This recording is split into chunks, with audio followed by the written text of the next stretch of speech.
Di sebuah kampung terpencil berhampiran Tawau, penduduk digemparkan dengan satu kejadian ganjil yang berlaku di balai mayat kampung itu.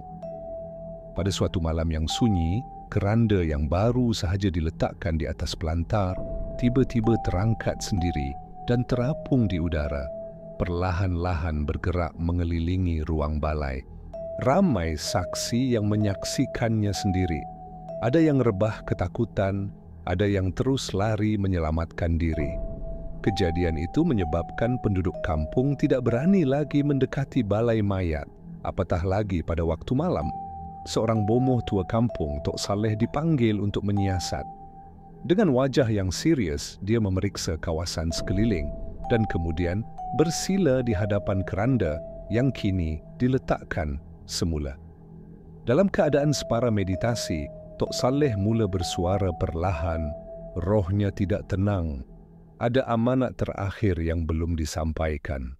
Menurut Tok Saleh, si mati, seorang lelaki tua bernama Pak Tamin, pernah berpesan kepada cucunya untuk menyampaikan satu rahsia penting kepada pihak tertentu.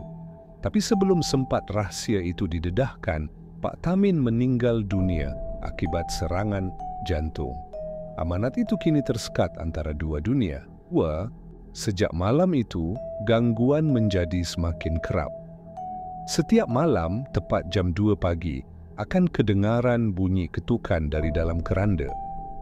Bunyi itu perlahan pada mulanya, tetapi semakin kuat, seolah-olah ada sesuatu atau seseorang sedang cuba keluar. Penduduk yang berani bermalam di kampung tersebut mula mengalami mimpi ngeri.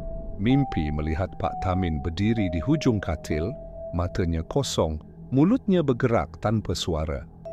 Seorang remaja bernama Azri mengaku mendengar suara berbisik, "Sampaikan amanatku sebelum aku diseksa."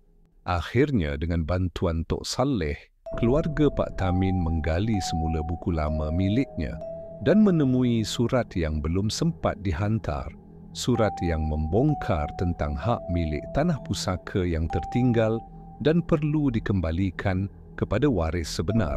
Selepas surat itu diserahkan kepada waris yang sepatutnya, gangguan pun berhenti. Tidak lagi kedengaran ketukan dari dalam keranda. Dan sejak itu, balai mayat kampung itu kembali sunyi buat sementara waktu. Kerana hingga kini, masih ada yang mendakwa terdengar suara berbisik di dalam gelap, bertanya, "Adakah amanatmu sudah disampaikan?"